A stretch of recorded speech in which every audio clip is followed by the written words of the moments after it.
Beyblade X saw yet another successful month, jam-packed with events across the world on the WBO, having over 790 combinations in 264 top decks at 88 different events, which is yet another increase on last month's already growing stats at 8.6%.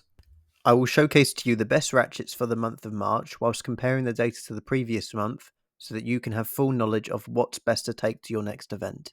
Ratchets that appear on this list are those that have at least 1% turnout in the top 3 decks at a tournament. If you find your favourite ratchet is missing, it will be because it isn't a popular choice amongst those that top events. And if you want to see the upcoming tier lists once CX has been released, make sure you subscribe to the channel so you don't miss out. The D tier consists of ratchets that can see some success in tournaments, but it's few and far between. They will likely need to be used a lot to have a full understanding of when to use them, and I would avoid them in most cases. 180 sits at the bottom of the D tier for its height being far more burstable than ratchets in the coming tiers.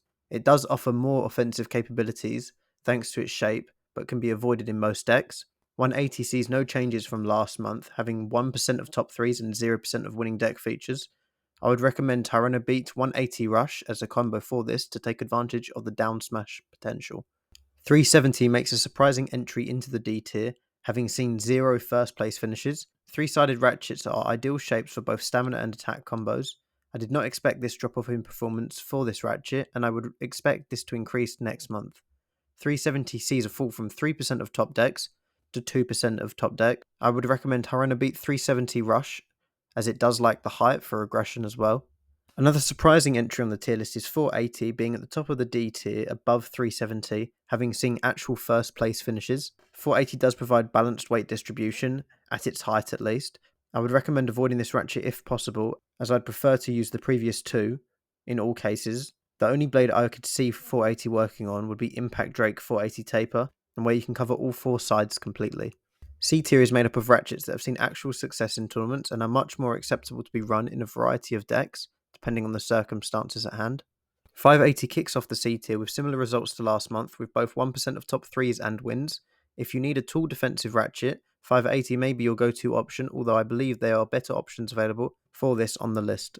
I would recommend Silver Wolf 580 Hexa for a tall defensive blade.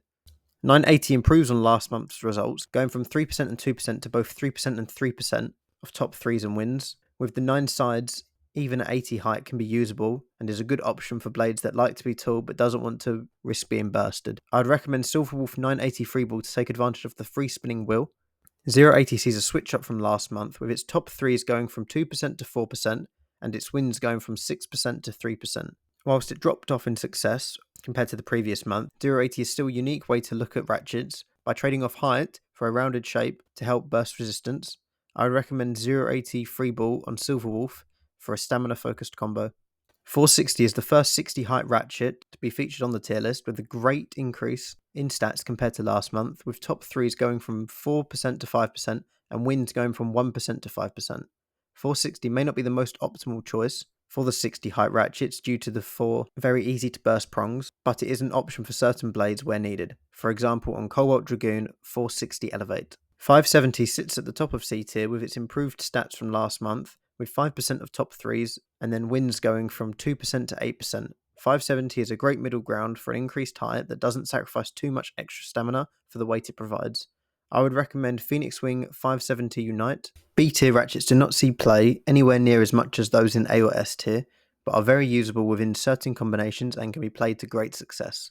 770 sees a steep fall off from last month, which is likely a result of less people running the combination of Cobalt Dragoon 770 level. 770 fell from 15% of top 3s to 7%, and from 19% of wins to just 8%. It's still a very solid ratchet that does amazing in both defense and offense. 970 sees a change in results as well, being a 9-sided ratchet, which aims to avoid bursting. It's not a first choice for many, but it's definitely a great option if you want to run 960 in your deck as well as 970. 970 went from both 10% of wins and top 3s to 8% of top 3s and 11% of wins. I recommend Silverwolf 970 Freeball to counter a lot of Wizard Rod 960 ball combos.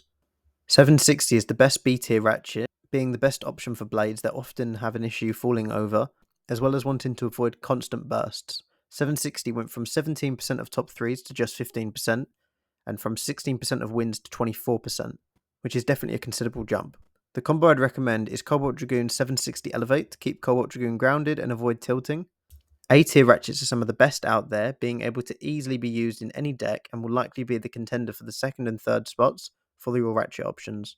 560 makes its way into the A-tier with 46% of top 3s and 48% of wins, which is slightly down from last month but still holds strong in its uses, being a very well-rounded ratchet that isn't too burstable whilst not suffering in large stamina drain due to its size.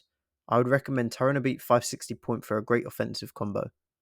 360 is one of the most flexible ratchets available, being able to be used by stamina, attack and defense blades, since it has a great shape for attacks and counter-attacks, and not many contact points for stamina types to burst against as well. I would recommend Aeropegasus 360 Low Rush for a great offensive combo. S-tier ratchets are the ones that sit above the rest and are the best options in any deck. If you are aiming to have consistent success, then these are the ones you need to strongly consider running. 160 makes its way into the S tier in a strange turn of events, which is not as a result of its own stats increasing, as in fact the stats actually dropped off slightly, for the top 3s going from 68% to 62%, and the wins remaining at 70%. 160 is the best offensive ratchet available, giving blades heavier hits, a way to balance and imbalance in the blade, as well as a chance to escape pockets. All of this leads to 160 being the meta staple and definitely a must-have in any deck. I would recommend Nightmare 160 Rush for a great option to beat most attackers and crush stamina of blades as well. 960 takes the top spot as usual, with the best stamina and burst resistance available for any ratchet in the game. It is a go-to in any deck, although it has lost a decent amount of wins this month, which has allowed for 160 to join it in the S tier, with 960 going from 80% of top 3s to 78%, and going from 85% of wins to just 68%. While this is still a very strong turnout, the drop-off is still quite large. I would recommend Wizard Rod 960 Ball as the go-to for 960 being the best stamina combo in the game. And if you enjoyed this tier list and want to stay up to date with the ones we will be releasing for CX, please subscribe to the channel and let us know what you thought of this video in the comment section below.